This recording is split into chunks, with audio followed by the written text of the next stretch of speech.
Hello everyone, welcome to a new video. Today it's going to be about a gear selector that's stuck on a Jaguar. I've been called to see if I can come and help the customer out. They tried to get into the car yesterday evening after they were finished at work, but the car wouldn't move because the gear selector was stuck in park. And right now I'm trying to locate the car. Oh yeah, I can see it. So the issue here is the car is not drivable at all because the gear selector knob cannot be twisted left and right, so it's stuck in park.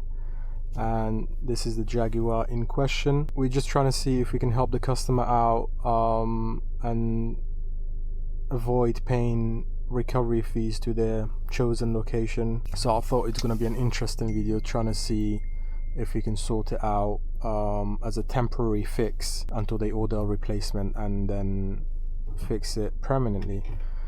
I don't know what I'm dealing with. They've sent me a short video of what the gear selector is doing. We're just gonna attempt to open it up, see what's stuck in the gear selector, and then hopefully fix it. So we've got the key from the customer. Let's confirm the complaint, see what the gear selector knob is doing. So this is the one in question. Let's start the vehicle.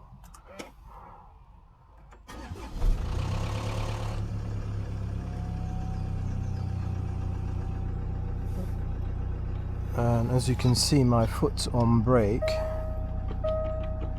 Nothing is happening. Let's close the door.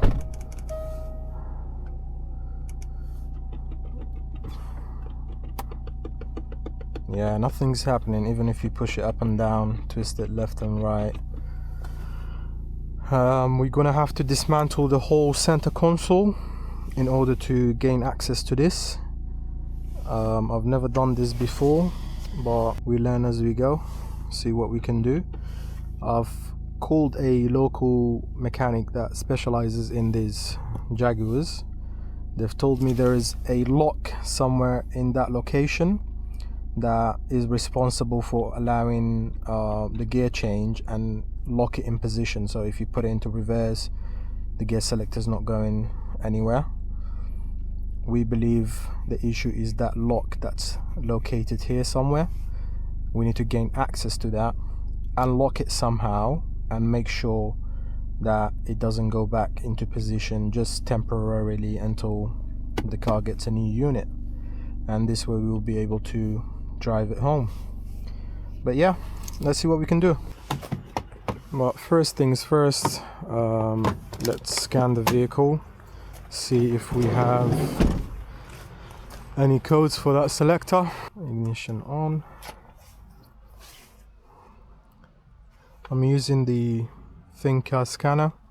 This is not an ad, but this is a very handy device for everyday use. If we need to reprogram something, then I'll have to bring the big auto out, but I'd rather use this for now. So automatically search, yes. This is the midline cluster, smart scan. I'm hoping to see a gear selector. Yep, I can already see it. Selector lock control EGR code. We didn't have any engine light on the dash. That's a bit strange. So that is the one. Transmission range selector lock control error. And if we go into it, which is that one, there's no special data for it. I want to save these as a report. So let's clear the codes. So it is disappeared, but I suspect the moment I start the vehicle, it'll come back straight away. So let's start again. Let's come up. Yeah, same thing. It did take me a while to find out how to remove this section, but it's quite easy, to be honest.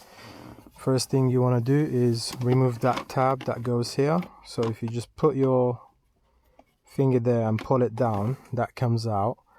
And then you can see I've done this side already. with your hand you just push it out. Just make sure you don't apply a lot of force, because these are all held together by clips. So there you go. And then here you don't have anything to go against. You can grab your plier, just make sure that you don't scratch anything. Just put it in between the gap. Let's start from here actually. There you go, and then just push against it. There you go. As you can see, all that clips in there. So once you take both sides out like that, there are gaps in there. You can see over here and here. You can go against one of them and just push it up slightly. That comes out. And do the same thing on the other side. There you go. Very easy to do. Just make sure these are all plastic parts. You don't apply a lot of force. And then everything just lifts up. It's a little bit tight on that side. Actually, it was being held against this, so make sure this is all the way out. And I believe that should come out. Yeah, there are a few things that you need to disconnect. There's one green clip goes here for that button. Another clip goes here for the parking brake. And then that should be it. No, there's another one here as well for this section. There you go. Now we have access to the gear selector. I believe these are T15s or T20. Okay, so these are T20s. 4 screws. Let's undo them. Okay, so all 4 screws undone. And as I suspected, this lifts up. There's a connector here. You want to disconnect this. So whenever you see these red tabs and then there's a push button there, you first push the red tab back. It acts as a locking mechanism like that, and then you can push that tab down and then the whole thing will disconnect. It's a bit tight, so I'm going to use, there you go, just like that. Now we have the gear selector in our hand. We need to gain access in here. We need to remove this black cover, just like so. Make sure you don't break it. Actually, this unit needs replacing anyway, so even if that breaks, you don't have to worry. But if you can save it, then do so. This is all been put together by sticky or adhesive glue. We need to undo this screw. Let's do it here. Is that T20 as well? Yeah. T20 comes up. And then we may be able to lift that. Yeah. Alright, so now we can start dismantling this. We need to split it from here so that comes out, and then we need to undo 2 more bolts to split these 2 apart. Let's take 1, 2, 3, 4 out, and I had to go across this sticker because it holds these 2 together. If you don't do that, it'll be a bit hard to take them apart. And that is 3. I'm also going to take a picture of this part number for the owner to order a new one, because now we have access to it. You can order the right part. But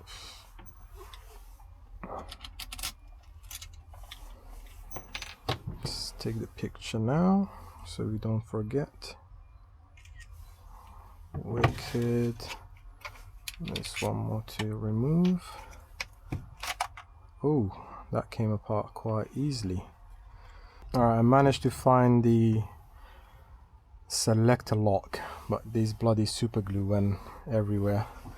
And I'll tell you why we need super glue, because this is the selector lock. So this is changing from D to N, R, P, whatever. And if you can see that long thing that sticks out, this is the selector. Right there, it goes into the gear selection and locks it in place, and that goes back into locking. So we have to somehow make that go all the way back and stick it into position like so. I try to look for cable ties and stuff like that, but the axis is very restricted, so we can't do anything about it. And as I said, this is a temporary fix. It's just to allow the customer to drive the car back home, so don't shout at me in the comment. I'm gonna use super glue around the edges to make sure that sticks in position, and let it dry for a couple of minutes and see what it does. Right there in that slot, I'm gonna put down a little bit of super glue like so. Don't put a lot if you're gonna do the same thing. Do it on the sides, hold it in position. You don't have to go crazy on that, because this is just to allow the customer to go home. So for now, we're just gonna let it dry, see what happens, and hopefully our temporary fix will work. Okay, so the glue failed, didn't work, even though I let it dry for more than 10 minutes. Now we're gonna have to use cable ties. I've made 2 access points here and there. It's not the best or the cleanest holes, but it will do the job for now. So now we try to bring this back and then put a cable tie around it, and I believe this is too short, so I'm gonna need something longer like this. The question is, do they go through the holes, or do I need to make them bigger? Yeah, I need to make them bigger. Okay, so I opened up the holes a little bit bigger to allow this cable tie to go in, and now we can push it all the way back and lock it in place. I think this is gonna work a lot better than the glue. There you go, this is already super tight. I'm not gonna put any more pressure on it, just in case that breaks off. Yeah, super tight. So disregard the use of glue and save your fingers. Just use a cable tie, which I should have thought about from the get-go, but as I said from the beginning, you live and learn. Let's cut that off and put everything back together and test on the car, see if we can change the gears.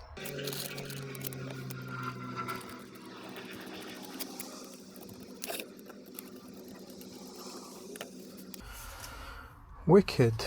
Let's go back to the car. I might need this.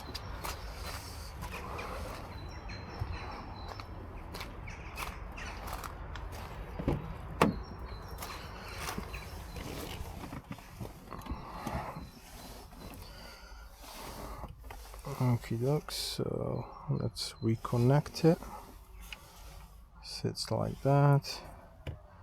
This goes in there, like so. Remember to push this back. There you go. I'm not gonna bolt it back yet. Just want to test it first. And we need to put this back like so. This is a screw that goes back into the middle.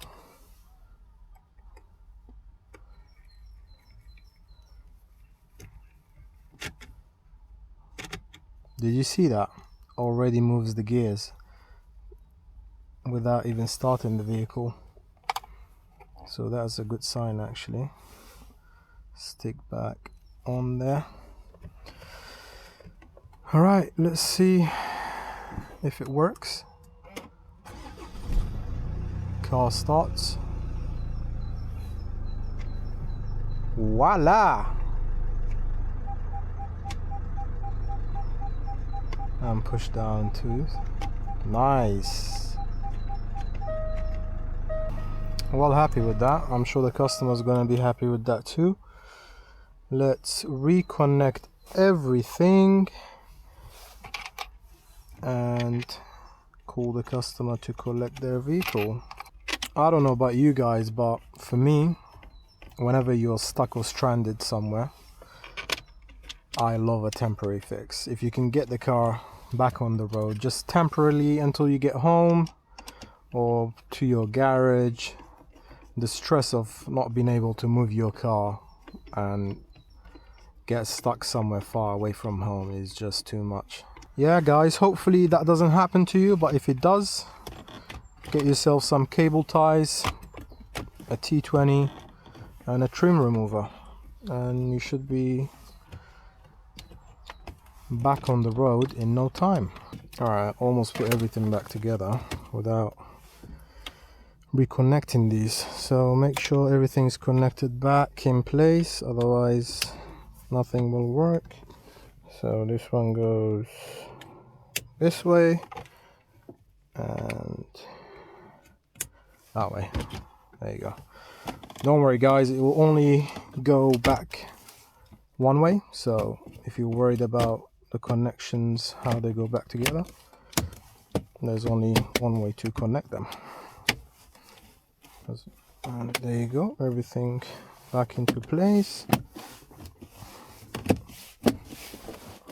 That's it.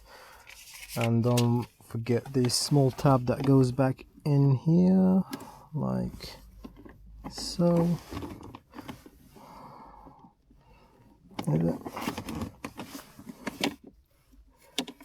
There's got two tabs that go to the bottom and two tabs that go up. There you go. Now let's start the car again. Hopefully we don't have any lights. Yes, no lights. Let's see if the car moves. Yep, we are moving. Drive, and we are driving. Wicked. Very happy. I will advise the customer to look at the EGR codes on the scanner. Obviously I'll send him a report. Thanks for watching. If you have this sort of problem, make sure you have a few of these, a T20, these are trim removers, and a cable tie.